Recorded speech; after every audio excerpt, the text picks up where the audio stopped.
If we're doing our job right, you won't notice our work. Now, that's not us I'm talking about. TV host egos are way too big to want to disappear into the woodwork, and that is a fact. But it perfectly describes the work of Foley artists, the men and women who create the ambient sounds in a movie or TV scene that the boom mic does not pick up.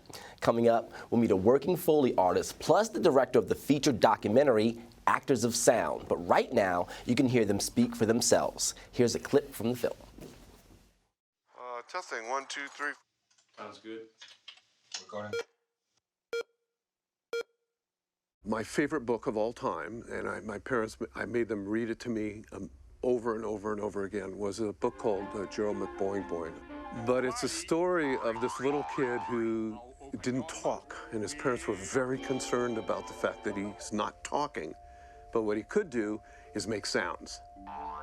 He could make the sound of a train coming, or the sound of a siren, or the sound of whatever, and all his communication was by making sounds. This book fascinated me, and I just find it amusing, I guess, that as much as I remember that book and that story about that kid who just made sounds, it's kind of interesting that I ended up doing that. Most people listen to sound. The rare individual can hear what they want to represent the sound that they have in their head. And there's a huge difference between listening and hearing. When you listen, you're bringing something into your brain through your ears, you're interpreting it, and then you sort of either find enjoyment in it, you find that it supports the reality that you're seeing, or an element to kind of complete the illusion that filmmaking is really, after.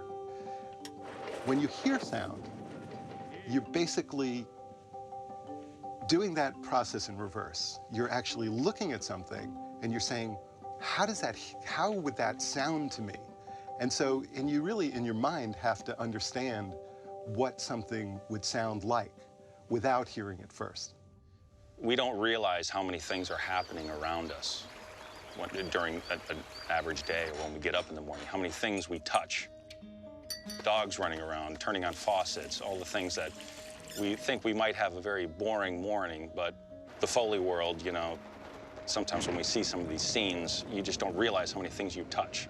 I think what goes on in my brain is I'm constantly hearing things, so I want to identify it. Oh, that's that. Oh, that's that. So it can drive you crazy sometimes when you're trying to relax. I refer to my mind as a computer. All right, we've teased you enough with that. Just now, they can also catch the rest of that online. I just want to mention that. But we had to come out a little bit early so we can let you know what is going on here in the studio, because we have a live demonstration coming up soon. Well, what's going on is that Lalo Molina, who directed Actors of Sound, is going to be here for Wednesday night for Tropi-Chat, our BRIC Flix panel with Latino filmmakers based in Brooklyn. But that's Wednesday. Right now, we want to welcome back Lalo. Good to see you again, sir. And this time, he's brought in one of his film's main characters, Marko Costanzo, whose sound effects skills have helped bring to life such Oscar-nominated films as The Wolf of Wall Street and Inside Llewyn Davis. Welcome to BK Live. That's a good movie. Very much. Oh my God! Told me we can see your work on vinyl right now as well. Yeah, that's we can hear your work. You can hear his work. To the point. Absolutely, absolutely.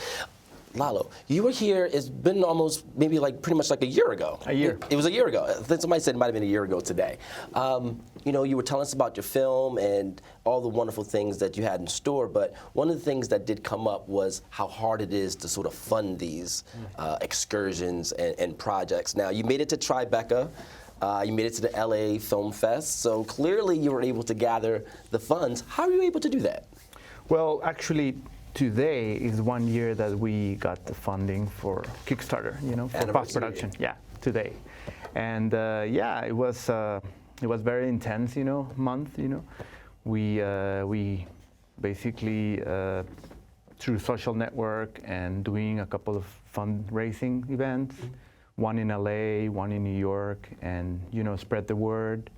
And we were able to get the... Do you think if without this sort of digital online platform where so many different people can contribute, if that wasn't the case, do you think you would have been able to do this? I think crowdfunding is very important for independent filmmaking, because Nowadays, you know, it's so hard. It's very competitive.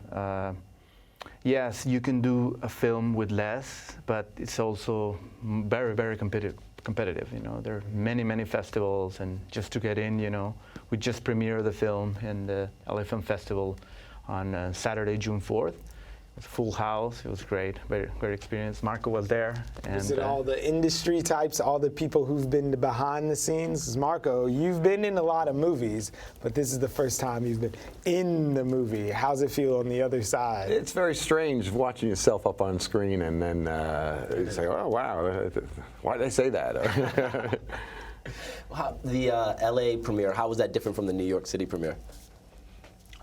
In New York, it was more like for cast and crew, you know, and family members, you know. And LA was for the official, like, world premiere, you know. And people that were there were fans of movies, and they were there very enthusiastically to see the show, and it was well received. It was really spectacular, just the way it all played out. I would venture that fully 90% of the people who even stay and watch all the credits have no idea what a Foley artist is or who it's named after. If we went out on the street, like, what's a Foley artist do? So break it down.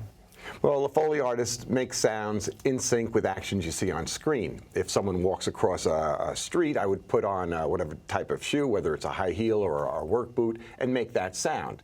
Just like if someone was in a room and they sat in a chair, well, it makes a sound, and the sound of the leather will creak as you go down. So we would make the impact of the butt hitting, and of course that residual sound. Yeah. So you could find a chair sit in a library, but if you have a custom-made chair sit, which is what a Foley artist does, the sound is so much deeper and warmer, and it's custom made. It's full of detail, and that's what you know, so films if you have require. a squeaky chair at home, instead of throwing it out, you say, "Oh no, I know exactly what to do with this chair," and you sort of bring it down to the studio and play with it. I encourage people to throw away their squeaky chairs all the time, because I search the garbage all the time. Now, I've also heard that, you know, we would be really surprised to understand that, you know, like I said before, none of these sounds that are associated with the movie are actually from what they shot on set. So, you know, I think about the how the industry started with, like, silent films. You know, how important has Foley become to a movie? Like, if we were to watch a film without Foley, how discombobulated would our worlds be? Well, it would be like listening to a silent film, only a silent film with dialogue. All the sounds that you hear naturally wouldn't be there. So it really, there's an emptiness, and Foley brings the life and the action. It just brings it all together, and it just gives it a sense of, you know, depth and complexity. It's I'm trying to imagine a Hitchcock film what without about Foley. Space where no one can hear you scream? Those, like environments. Gravity. Yeah, like job they did on Gravity. Is that more difficult, or is it less difficult? More difficult. Really? Because sound doesn't travel in space. So, but you still have to do something to make it and for the audience to connect. You on that level, and in Gravity, where, you know, it's full of that kind of a sound, you're hearing these giant crafts that are hitting each other, and they're like. You know, it's more of a feeling of the sound than an audio thing. So I wonder what turned both of you guys on to the idea that this could be like a career path, or to be interested in, like, did you see, like, Rosebud? Like, what was the moment that made you, like, people do this for a living, and I can do this? Like, was there a sound or something that turned you on to it? I had no idea Foley existed when I went to college, and I went to school for film and whatever I could take. But that's interesting. I walked into a Foley room and watched a man do it, and he's also in Actors of Sound, Alicia Birdbaum. And I watched it, and it was like, wow, that's a really, that looks kind of fun. And it was fun, and it is fun. And it's something that you can be creative with, and it's challenging, and it's always different. Well, in 2016, how does one even become a Foley artist? You need to find a facility that has a Foley room, or you can be a director who needs some sound effects and goes into his garage with a tape recorder, and if he needs to do a bone break or something, he would be like, oh, I could use, I could do that. Or you could pick up celery, and you go, twist your neck. So there's things that you know anyone can do if you need to do it for your movie. But if you hire a Foley artist, we're trained to give you a few little secrets that you may not stumble across Actors right away. of sound. Well, speaking of breaking necks, Lalo, I know that if you were talking about movies and the sound in them, there's a lot of like archival stuff, and you have to get rights to these movies. So how is that with people sort of letting you behind the curtain of their genius movies and showing you their Foley stuff? Well, yeah, part of the money from the Kickstarter campaign, we built a fair use case. Fair use is it's a law that protects filmmakers. If you are using a copyright clip, to basically show and demonstrate and educate something, you can use it, without paying the copyright. So we built that case with fair use, and we have hundreds of films. From Star Wars to E.T. to Drive to Silence of the Lambs. For a documentary, though, because that's all you're just sort of cataloging all these wonderful moments in cinematic history, and Warner Brothers and them like, hey.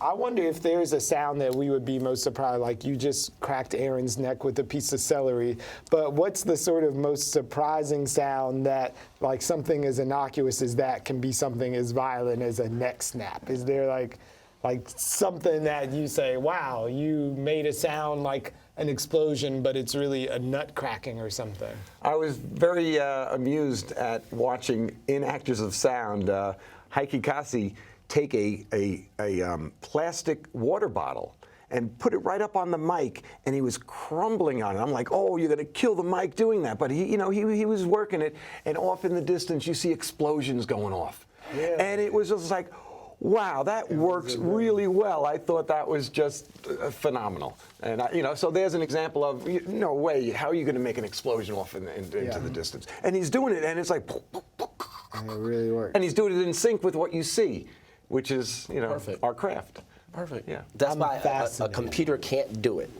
That's why a computer can't do it. All right, well, you always have a job. What's your favorite sound? What's your favorite sound in the world, both of you? Like, what do you love to hear? Lalo? Water, rain, wind. Silence.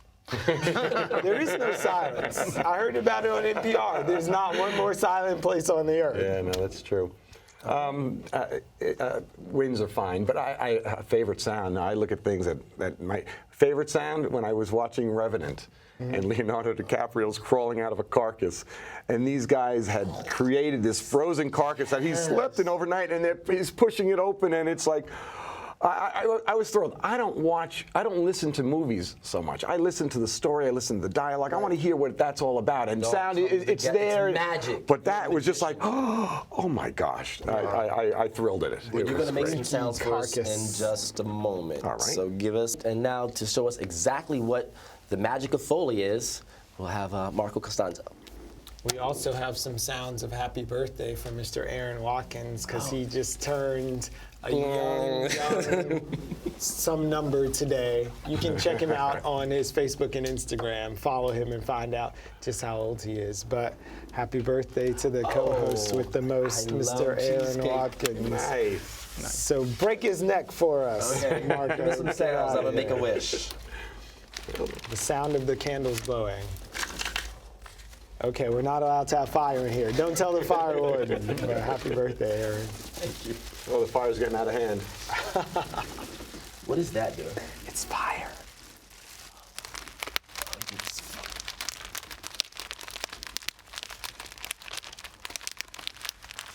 And a little doggy walking. It's better than a Yule log.